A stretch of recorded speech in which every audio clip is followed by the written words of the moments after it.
Saga of Tanya the Evil gets something even Donald Trump kinda misses. Allegedly.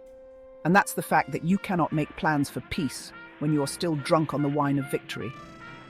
This isn't your fluffy, feel-good Isekai escapism, folks. This is something different.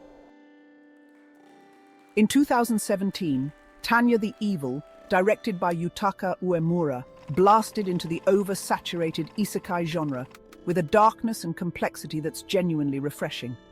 I mean, just listen to this setup.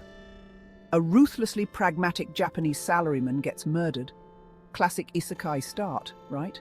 But then, he's reincarnated as a young blonde girl in an alternate World War I Europe, where magic is real. Yeah, buckle up. This bizarre foundation builds to create one of anime's most compelling anti-heroes. Meet Tanya Degurechaff, voiced masterfully by our Yuki in Japanese and Monica Rial in English. Seriously, both performances are killer. Tanya is a walking, talking contradiction. Behind this innocent facade lurks the cold, calculating mind of an adult man. His mission, safety, advancement, military excellence. But here's the rub: her internal conflict drives the whole show. She craves peace for herself, yet she's phenomenally good at warfare. Climbing the ranks through tactical brilliance, inadvertently getting deeper into the frontline chaos she desperately wants to avoid. The irony is deliciously dark. Speaking of what makes this show stand out, unlike your typical Isekai heroes, Tanya doesn't fit the mold. No wide-eyed optimism here, no overpowered wish fulfillment. Forget Rimuru building a utopian kingdom or Ains ruling through calculated intimidation. Tanya? She just wants to survive. She's cursing the deity who dropped her into this mess, trying to game the system, just clawing her way to a decent life. Her reluctant excellence, that's what makes her so different. A refreshing break from the naive heroes and power fantasy villains we're used to. And no harem building. Actually, no love interests at all. Now let's talk about the visual spectacle, because where Tanya the Evil truly soars, pun intended, is in its aerial combat. Studio Nut delivers. Visually stunning magical warfare.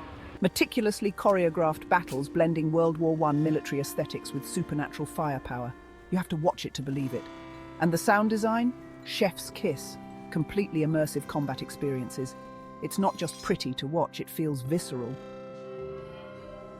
A crucial part of Tanya's magical arsenal is the Type 95 Operation Orb, an experimental device that massively amplifies her powers.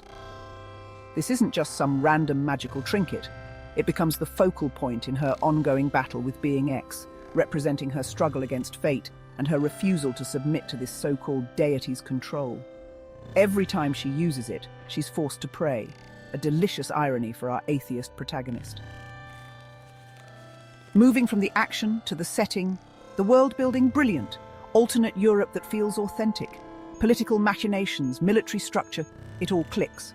Historical inspiration meets fantasy, and it's seamlessly integrated. Details like the Republic mages using fake horses for flight instead of generic levitation. That's the kind of thoughtful creativity that makes this setting sing. It's not just slapped on, it's baked in. But beneath all the explosions and strategy, at its core, Saga of Tanya the Evil is wrestling with something deeper, the conflict between faith and reason. Tanya refused to believe that Being X is a god. There is a theological struggle underlying the physical warfare. This adds unexpected depth. Morality, divinity, human nature, big questions.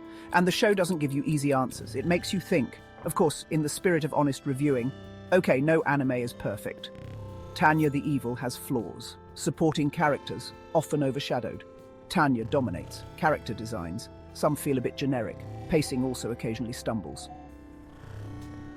But when we step back and look at the full picture, still, Saga of Tanya the Evil, landmark achievement.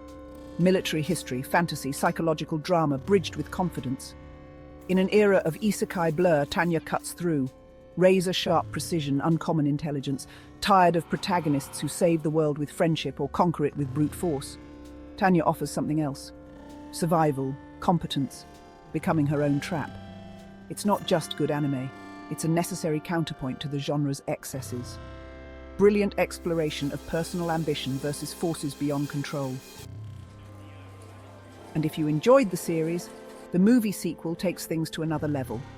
It introduces Mary Sue, a new antagonist whose motivations are deeply personal and directly connected to Tanya's past actions. The final battle between them is the best the franchise has ever looked, with animation and sound design that puts even the impressive TV series to shame. It's a perfect continuation that raises the stakes while deepening the themes that make the show so compelling. So, is the Saga of Tanya the evil for you? Let me know in the comments. Have you seen the movie? What did you think? Don't forget to like and subscribe for more anime deep dives. Thanks for watching.